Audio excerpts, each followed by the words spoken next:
Hello friends, English सीखने के YouTube channel में आपका पुनः स्वागत है। आज की क्लास में हम इंग्लिश ग्रामर के वे क्वेश्चन जो कि बार बार परीक्षा में पूछे जाते हैं कराएंगे। चैनल को सब्सक्राइब कर लें इंग्लिश सीखने के लिए। तो स्टार्ट करते हैं। राम, इसके बाद फिल इन द ब्लैंक वाले क्वेश्चन है ये। इसमें क्या है कि ब्लैंक है, रिक्त स्थान है। तो अब इसमें राम, उसके बाद ब्लैंक यानी खाली स्थान है, इज अ गुड बॉय।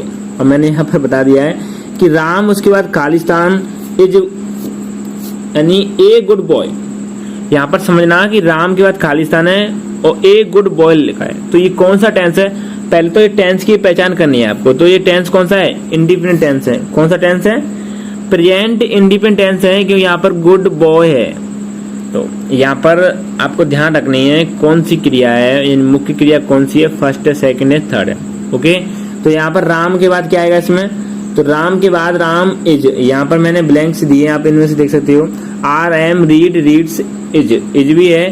तो आपको इसमें से क्या बनना है? सबसे पहले राम, राम के बाद एक वचन सब्जेक्ट है, एक वचन सिंगुलर है, एक वचन है।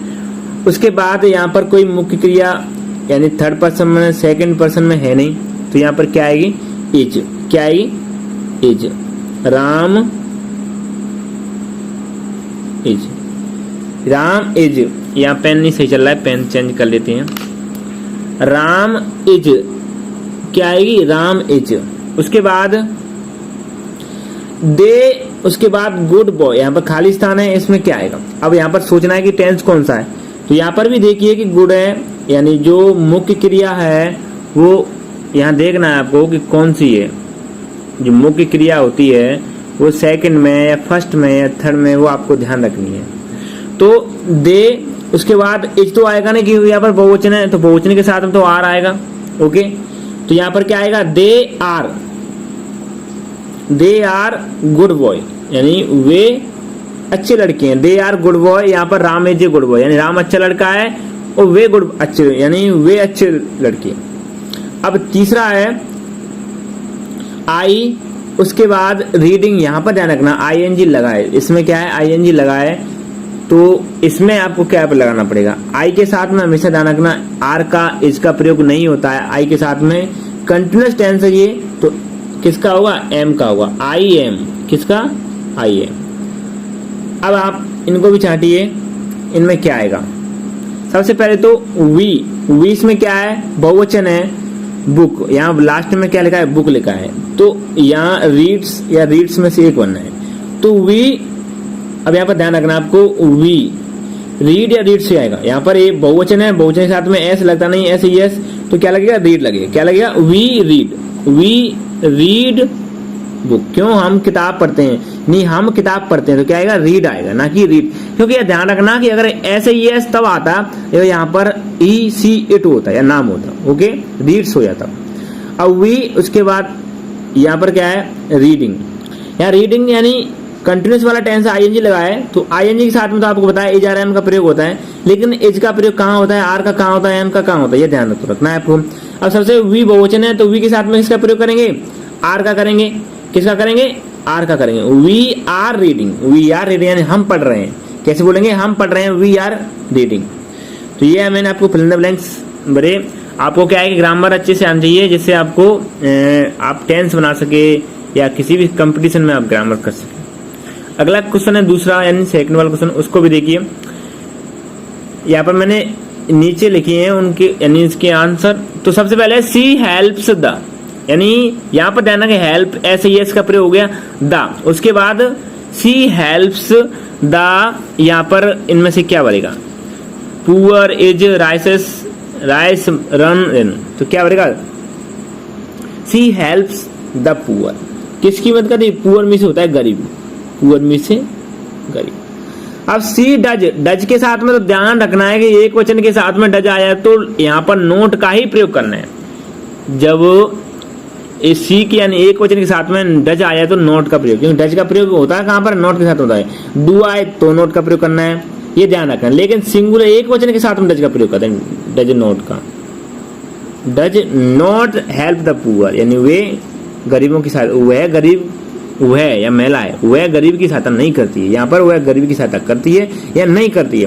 अब मोहित है, उसके बाद वेरी फास्ट। अब यहाँ पर ध्यान रखना आपको क्या बनेगा इसमें, मोहित इज तो लगे नहीं कि वेरी फास्ट लगाए तुम्हें, तो मोहित रन्स या रन में से क्या आएगा, तो सबसे पहले बताना आपको एक वचन है तो रन्स आएगा।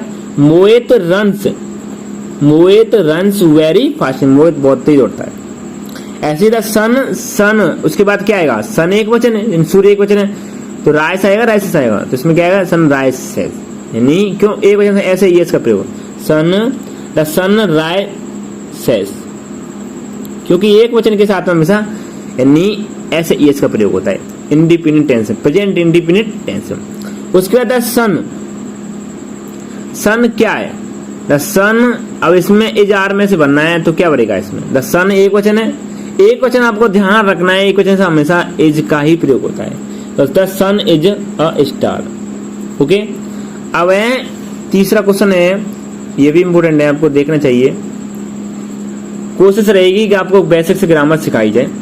ही, उसके बाद आपको इनमें से बनना है दिल्ली इन 2010 है।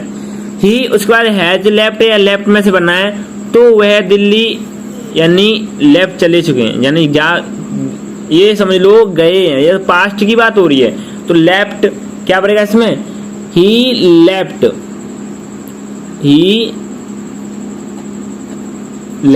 क्यों, क्योंकि ध्यान रखना अगर हैज लेफ्ट होता तो जा चुके हैं, यहाँ पर पास्ट की बात हो रही है 2010, क्योंकि समय क्या है 2010 से। ओके, क्योंकि ये पास्ट का समय है 2010, यहाँ पर हैज लेफ्ट इसलिए नहीं आएगा क्योंकि अगर यह समय होता नहीं तो हम हैज लेफ्ट लगा सकते थे, लेकिन यहाँ पर समय है तो इसलिए लेफ्ट ही लगाना पड़ेगा सेकंड। अब सेकंड है she go to the library every day. अब यहाँ पर जो पहले सब्जेक्ट से पहले आता तो प्रश्न ही पूछता है, तो डू और डज में से एक आएगा।